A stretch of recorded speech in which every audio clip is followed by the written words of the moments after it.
Seguimos con nuestro primer Congreso Nacional de Medicina de Urgencias y Trauma, ASEM, capítulo Boyacá. Ahora mismo, después de nuestro refrigerio, esperamos que se hayan recargado un poquito. ¿Cómo están las personas de otras ciudades que nos visitan? ¿Mucho frío? ¿Cierto? Sí, bastante frío, pero bueno, ya ahí vamos, ya el auditorio se llena más y ya se siente diferente el clima, este frío que está haciendo. Vamos entonces a darle paso al doctor Juan Sebastián Tamayo Medina, quien nos hablará acerca del manejo de la vía aérea en trauma. El doctor Juan Sebastián Tamayo es médico cirujano de la UPTC Tunja, especialista en medicina de urgencias de la Pontificia Universidad Javeriana de Bogotá, especialista en inteligencia artificial aplicada del Tecnológico de Monterrey, máster en manejo integral de la vía aérea difícil y ventilación mecánica de la Universidad Católica San Antonio de Murcia, presidente de ASEM Capítulo Boyacá, miembro del American College of Emergency Physicians. También es médico especialista de urgencias y unidad de cuidados intensivos del Hospital Universitario San Rafael de Tunja, Clínica Mediláser Sucursal Tunja y Clínica de los Andes. Doctor Tamayo, bienvenido a Tarima. El micrófono es suyo. Señalador, ¿cuál es? Mira, es este. Ah, sí. El laser point no está funcionando. No, vale. Bueno, muy buenos días para todos. Y para dar continuidad a nuestro Congreso de Medicina de Urgencias y Trauma, vamos a hablar respecto al manejo de la vía aérea. Y tenemos que tener varias premisas en el momento de manejar nuestra vía aérea.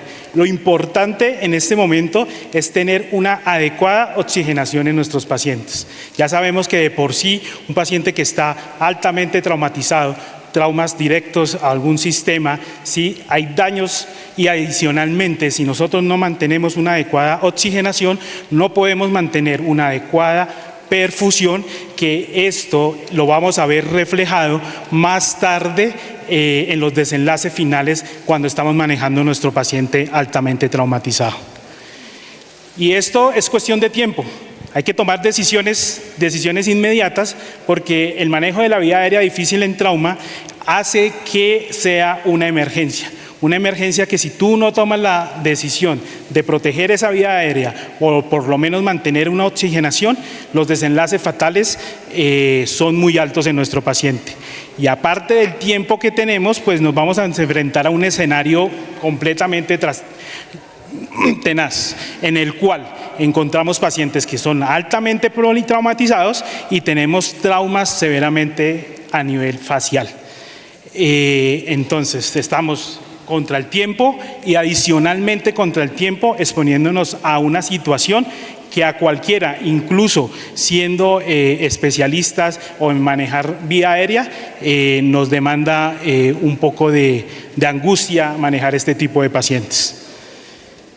Y no solamente hay alteraciones en la parte facial, sino que vamos a encontrar que cualquier trauma que se vaya a presentar va a tener consecuencias a nivel de la oxigenación y la perfusión a nivel pulmonar desencadenada de nuestros pacientes. Estas son frases desde Franco Monier en 1918, cuando los pacientes, los soldados en la Primera Guerra Mundial tenían traumatismos a nivel craneal.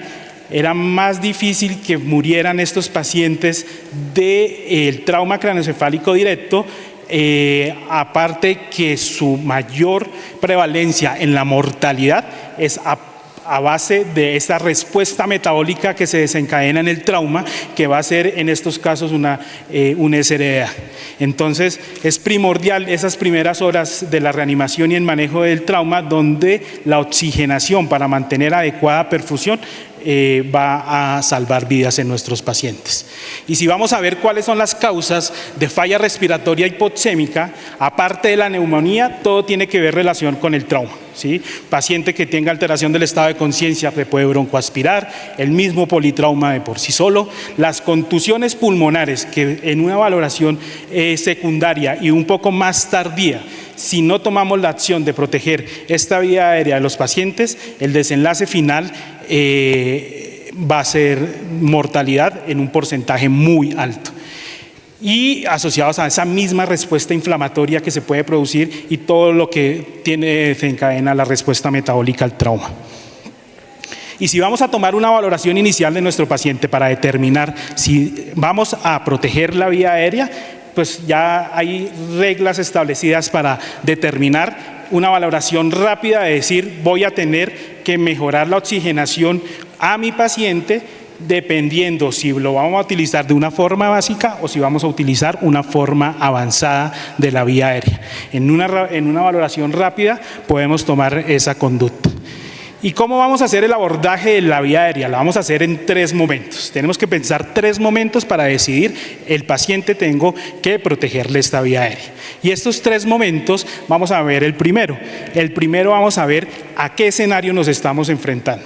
Y sin esta valoración del escenario del paciente que nos está enfrentando, en nuestra valoración primaria del ABCD nos da cada una de las patologías que va a hacer que nuestro paciente lo tengamos que proteger esta vía aérea, ¿cierto? Si vamos a hablar de la A en la identificación, que por sí es directo al manejo o la valoración de la vía aérea, vamos a encontrar traumas craneofaciales severos, traumas maxilares que de por sí van a conllevar a que tengamos que abordar esta vía aérea, ¿cierto? A otro, si tenemos traumas en cuello, ya sea arterial o venoso como formas de expansión más cortas, a diferencia de los arteriales que son más rápidamente progresivas y podemos perder nuestra vía aérea, estos pacientes se tienen que proteger inmediatamente de la vía aérea. Las quemaduras, vamos a tener una charla exclusivamente de quemaduras, pero los pacientes que tengan quemaduras de la vía aérea tenemos que proteger la respuesta inflamatoria desencadenada de ellos y el tiempo posterior de no haber tomado una decisión por ese mismo tiempo inicial que estábamos hablando al principio, hace que podamos perder algún momento la vía aérea y podamos perder nuestro paciente. Traumas laringeos como otra causa. Pero no solamente la parte directa de la valoración de la vía aérea, que es nuestra A, hace que tomemos la conducta de que tengamos que proteger la vía aérea. Si vamos a la parte de la ventilación, los tórax inestables, si bien emergentemente no vamos a proteger la vía aérea, en una valoración integral y después de haber hecho una revisión secundaria donde ya tengamos estudios imagenológicos y adicional la clínica de nuestro paciente, nos hace tomar esta decisión. En el trauma, las valoraciones y las tomas de conducta son muy cambiantes a cuestión de minutos. Tenemos un paciente inicial que rápidamente puede progresar y deteriorarse y es donde tenemos que tener ese tiempo para abordar cada una de estas situaciones. Las contusiones pulmonares, igual, no son emergentemente de tomar la vía aérea, pero dependiendo de su tamaño, trastorno de oxigenación, esos pacientes se tienen que ventilar. Los neumotórax, no vamos a hablar de ecografía, vamos a mostrarles esta imagen, ecografía en trauma, una excelente charla de la doctora Juliana, pero la identificación del neumotórax, y en esto sí quiero tener un poquito, detenerme.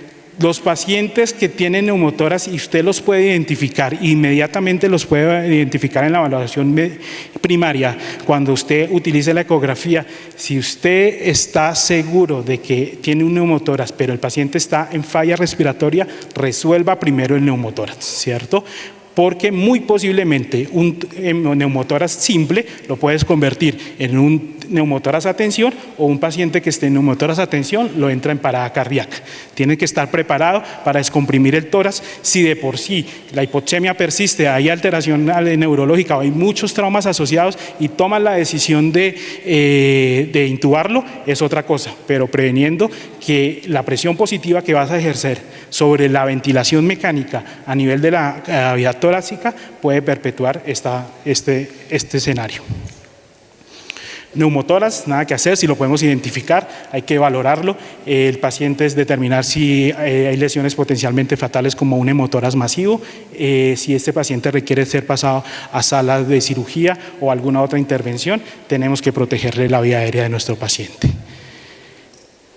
A nivel cervical o a nivel neurológico, las lesiones por encima de C4 nos van a alterar un componente simpático que después nos va a deprimir el sistema nervioso central y por ende nos va a hacer falla respiratoria. Si la podemos ya identificar en una valoración secundaria, ya con estudio imagenológico, estos pacientes debemos protegerle también la vía aérea.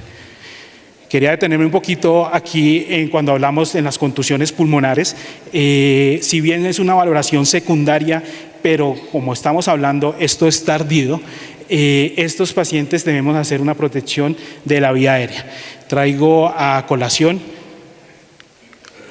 un estudio que estamos justamente presentando esta semana que acaba de pasar en el Congreso Europeo de Cuidado Intensivo, donde identificamos estos tipos de pacientes. Entonces viene un paciente altamente politraumatizado, hubo una valoración integral por todo el grupo quirúrgico y en algún momento determinaron el paciente no requiere una intervención quirúrgica de emergencias. Estos pacientes tienen traumas cerrados de tórax asociados con contusiones pulmonares y a la final quedan en nuestra sala de reanimación. No tiene nada de ortopedia, no lo operan, no tiene nada de cirugía, no lo operan.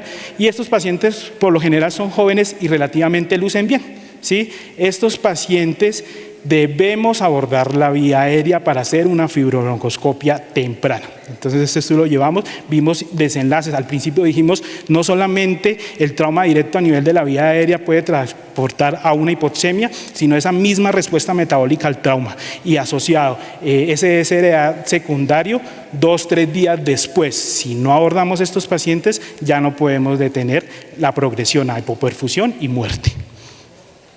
Dentro de la SED podemos identificar claramente que en el estado de choque, cualquier estado de choque, lo primero que debemos combatir es justamente este tipo de choque. ¿A qué choque nos estamos enfrentando? Un choque hipovolémico. Este choque hipovolémico es la base, pero podemos tener un componente de un choque obstructivo.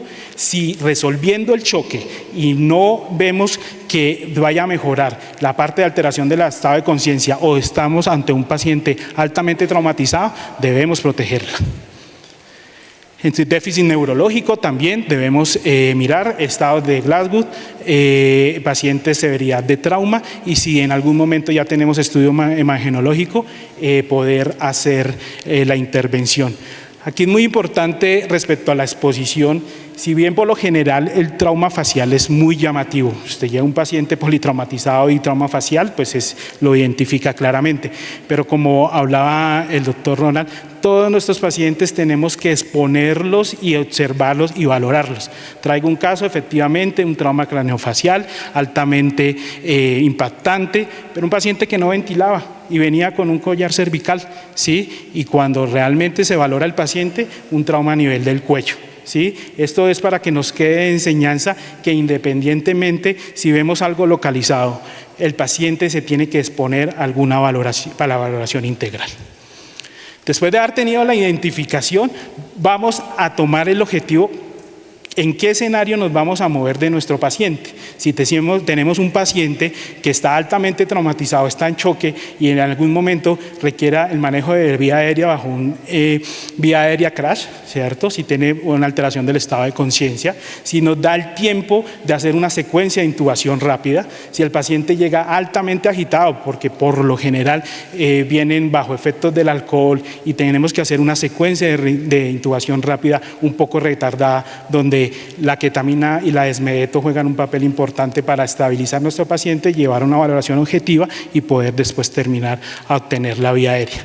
La secuencia de intubación rápida, nos podemos gastar una charla completa hablando de solamente secuencia de intubación rápida. Tener cuenta e importancia de esto, de todos los pasos, es tener un equipo preparado. Aquí no solamente es que el médico líder vaya a proteger, hacer la laringoscopia y pasar el tubo y ya, no. Este es un momento dentro de nuestro equipo auxiliar de enfermería, tiene que preparar la cena para el evento, la jefe tiene que estar lista con los medicamentos, mecanismos de acción, nuestro equipo de terapia, tener presente que podemos estar hasta una vía aérea difícil y ayudarnos a tomar las decisiones teniendo las herramientas para que podamos abordar la vía aérea, es donde pues tenemos que entrenar nuestro equipo para esos minutos que hablamos al principio, disminuir hipoxemia, mejorar oxigenación y de que esto no se altere en la perfusión. Es un equipo completo que tiene que estar sumamente, aparte de la valoración de todo lo que tiene que ver, lo impactante de ver el trauma, estar abordando la vía aérea y los diferentes escenarios que lo podemos encontrar. Pero sí, tenemos en nuestros servicios de urgencias unas rutas establecidas, un equipo entrenado, hace que esto se impacte en disminución de mortalidad de nuestros pacientes. Como habíamos hablado, los 7 pasos de la secuencia de intubación rápida, traerle un estudio que a pesar que ya tiene sus años, el estudio NEAR nos ratifica efectivamente la secuencia de intubación rápida, mejora y el éxito de la protección de la vía aérea, incluso en trauma un 97%.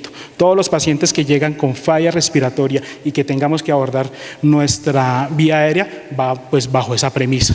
Y algo adicional que le podemos ayudar a la ecografía, como la premisa de la intubación es el manejo de la vía aérea por un paciente que posiblemente tiene el estómago lleno, pues podemos utilizar la ecografía, cuestión de segundos, vemos si el estómago está lleno o no está lleno y nos hace tener un poco más de tranquilidad para el manejo de nuestra vía aérea. Y no solamente la ecografía, la doctora Juliana ya lo habló mucho, solamente para recordarlo, la valoración inicial de esta misma o en algún momento ya estamos a la cabecera del paciente, entonces tenemos un paciente politraumatizado que tiene alteración del estado de conciencia y no tenemos la disponibilidad inmediata de ir a tomar un TAC, valoramos si tiene signos de hipertensión endocraniana por medio de la ecografía.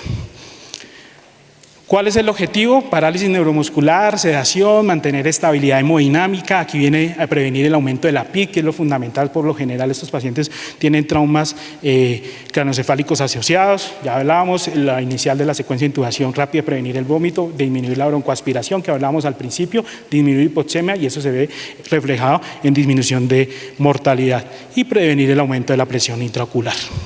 Respecto a la sedación, claramente pues profilaxis para el control de la hipertensión endocraniana, control de la tos y acople más ventilatorio a estos pacientes. Vamos a mejorar y controlar el flujo a nivel cerebral para mejorar la perfusión, que en estos momentos ante este tipo de escena vamos a tener situaciones donde hay poca oxigenación, pero tenemos que mantener el flujo, entonces los pacientes tenemos que mantenerlos estables hemodinámicamente para mejorar esta perfusión, disminuyendo así la presión intracerebral y disminución de radicales y hiperoxidación lipídica. Medicamentos, para nombrarlos, si tenemos un arsenal completo de los medicamentos, podemos tomar la mejor opción para cada uno de nuestros pacientes. En los pacientes neurocríticos, tener en cuenta, etomidato puede ser muy cardioestable, disminuye el umbral convulsivo, pacientes o tienen antecedentes de convulsiones o convulsionan post-trauma, no podría ser la mejor opción. Tenemos otros que nos mejoran la perfusión cerebral, disminuyéndonos el consumo de oxígeno y manteniendo la perfusión. Caso propofol, la ketamina. La ketamina es un medicamento que en algún momento se estigmatizó por aumento de la presión intracerebral. En todos los estudios posteriores incluso mejora el flujo cerebral y se indica en este tipo de pacientes. Respecto al medicamento relajante que vamos a utilizar, el dúo rocuronio-subgamadex, si queremos revertirlo, ya no encontramos con más frecuencia la succinicolina, en algunos sitios la vemos, que queremos una parálisis rápida a estos tipos de pacientes con una reversión rápida, el rocuronio, una de las mejores opciones. Existen otras escenas y otras cosas en las cuales nuestros pacientes, y por lo general se la pasan en fiesta, están muy alegres, están chévere la fiesta, después cogen sus vehículos, entonces se van para la casa, después de para la casa se acabó la fiesta y allá los encontramos, ¿sí? Pero estos pacientes efectivamente nuestro grupo de paramédicos lo llevan al servicio de urgencias y otra vez en el servicio de urgencias se estochan otra vez, alegres, no sabemos si tienen un trauma craneoencefálico, qué les pasó, vienen múltiples, vienen heridos, ¿sí? Y ese es el mismo paciente que tomamos en mención, no, es el borrachito que dejémoslo allí acostado, es el que dejemos la imagen más tardía, entonces ahí donde entra el tinketamín, ¿sí? Ketamín para el manejo manejo del trauma, ¿sí? Estos pacientes requieren que los tranquilicemos si están muy agitados y tomemos la conducta, no nos quedemos en que el paciente fue borracho, que está borrachito, ¿sí? Porque la ketamina tiene bastantes poderes y manejos para nuestra vía aérea. Es un buen analgésico, es un buen amnésico, es un buen ansiolítico, un sedante y con un perfil hemodinámico excelente en estos pacientes que posiblemente tengan un choque hipovolémico y que tengan alguna alteración. Entonces es razonable utilizar la ketamina en los dos escenarios. Quisiéramos tenerlo como un sedante, pero si cambiamos la dosis y la tenemos clara a 3 cc por kilo, también lo podemos tener como hipnótico. Y estamos implementando un poco más una vía o un manejo de una secuencia más ultra rápida, en la cual sabemos que a los 45 segundos de administrar la ketamina a 3 cc por kilo tenemos efectos hipnóticos. Y si colocamos el rocuronio, que a una dosis de 1.2 vamos a tener ese mismo tiempo para proteger, para tener un paciente relajado, en un paciente que ya previamente esté oxigenado, a los 45 segundos ya tenemos cómo permeabilizar una vía aérea. Otro escenario que nos podemos enfrentar, paciente por algún comportamiento o alguna cosa requiera un manejo bajo una secuencia de intubación despierto, o lo que habíamos mencionado al principio, una vía aérea crash que en algún momento solamente requiramos la utilización de relajante, en algún momento casi nada, porque nuestros pacientes prácticamente están en parada. Para valoraciones de esa vía aérea que vamos a tener en este mismo segundo punto, hay muchas escalas para determinar si vamos a estar enfrentados a una vía aérea difícil. Estamos ante un paciente que está politraumatizado, les dejo estos puntos que debemos tener en cuenta para si ya lo tenemos en consideración que estamos enfrentándonos a una vía aérea. Una apertura de la cavidad oral que sea menor de 3 centímetros, una movilidad cérvico o extensión atlanto-occipital, que esto mismo lo puede hacer la utilización del collar cervical. Estamos ya enfrentados a una vía aérea difícil, que tenga incisivos grandes, cuello corto, grueso, paladar estrecho. Con eso decimos, aparte de que estamos enfrentados a una vía aérea difícil, los predictores de que esto sea aún más difícil nos hacen que sea un reto abordar estos pacientes. Y ya por último, un tercer escenario es cómo lo vamos a hacer, ¿cierto? Ya sabemos, ya identificamos nuestro paciente, ya hicimos la escena, cómo lo vamos a hacer, ahora vamos a ver con qué herramientas lo vamos a hacer. Por lo general, el 95% de los pacientes se hacen una laringoscopia directa, ¿sí? Y podemos abordar la vía aérea de estos pacientes. Incluso en esa valoración, con sistemas solo de bajo flujo podemos identificar que podemos mantener la oxigenación de nuestro paciente y no requiere ser abordada una vía aérea definitiva, ¿cierto? Pero tenemos otros escenarios que lo que habíamos dicho, la oxigenación es fundamental y podemos tener otros dispositivos en ambientes diferentes a un servicio de urgencias donde podamos mantener una permeabilidad de la vía aérea como parte de la oxigenación.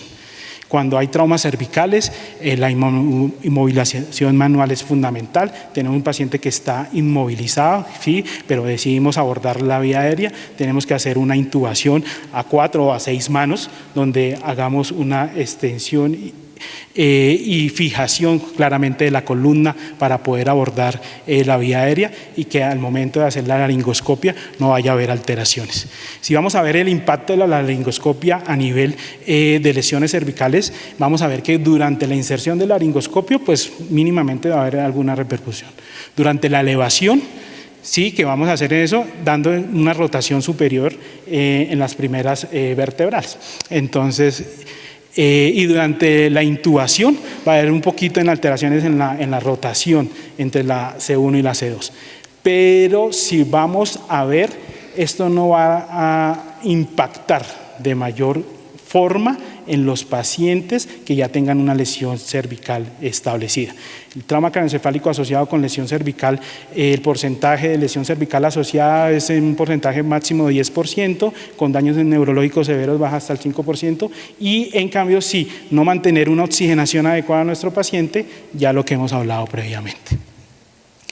Parece que no va a haber ninguna diferencia en cada uno de los estudios cuál hoja usted utilice para hacer la laringoscopia directa, y mucho menos no hay diferencia marcada si usted lo hace con un videolaringoscopio rígido. Pero no falta el que intuba todo y sabe que tiene que intubar todo al paciente con la hoja recta, 4, y que como sea, tiene que pasar el tubo. Y es el experto de muchos años anteriores que ni siquiera le pasa guía, y es que la laringoscopia puede producir más trauma en nuestros pacientes. Y tenemos los métodos y tenemos las opciones en que entrenarnos para que este impacto a un paciente que ya está altamente traumatizado vaya a producir más daños. Y ahí es donde vienen los entrenamientos y la formación continua, sobre todo la utilización de los escenarios de simulación para entrenarnos en este tipo de manejo de vía aérea. Tenemos otros de hacer, ya lo habíamos nombrado, la utilización de la máscara de laringia, la utilización del videolaringoscopio y el manejo de la broncofibronoscopia para la utilización del manejo de la vía aérea difícil. Podemos encontrarnos en un escenario en el cual no podemos permeabilizar la vía aérea, trauma craneoencefálicos o traumas faciales severos, y tenemos que tener la disposición para abordar esta vía aérea ya bajo una guía quirúrgica, ya sea una crico o hacer una traqueostomía, en este caso de urgencia. Y para que nos quede como en el recuerdo, tenemos un paciente que después de toda esa valoración y los 3 escenarios que decidimos, tiene que ser protegida la vía aérea. Entonces, si este paciente está en estado de choque, ¿cierto? Si casi sin signos vitales, debemos abordarla una vía aérea crash. Ya lo habíamos nombrado. Si efectivamente podemos abordar esta vía aérea, tenemos que hacer un cuidado posintubación. Efectivamente, el paciente no está en choque y nos puede dar un tiempo. Entonces, podemos utilizar una secuencia de intubación rápida donde podemos alistar nuestras herramientas y estar dispuestos para cada una de este borde de la atención de la vía aérea. Si el primer intento es exitoso, podemos tener la disposición de tener un segundo intento, tenemos herramientas para hacer cada una de estas, hasta que si ya tenemos un tercer intento y seamos la única persona que podamos abordar esta vía aérea, estemos pensando en abordar una vía quirúrgica. Si no, si hay la disposición de una persona más experta que nosotros, debemos pedir ayuda justamente para abordar esta vía aérea. Y quiero terminar con esta foto por 2 consideraciones especiales. En esta foto estábamos saliendo de aplicarnos la primera vacuna después o entre medio de la vacuna del COVID.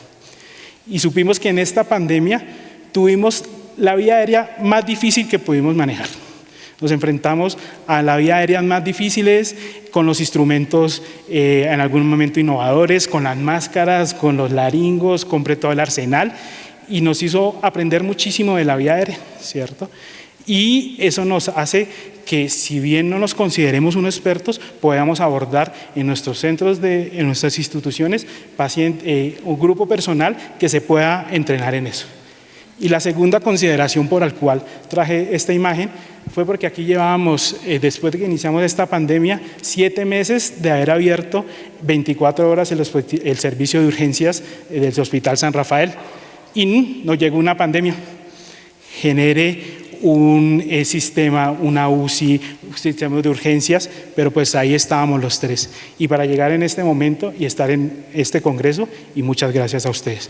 Y muchas gracias a mi familia, que claramente fue el apoyo fundamental para que esto se llevara de la mejor forma. Muchísimas gracias, doctor.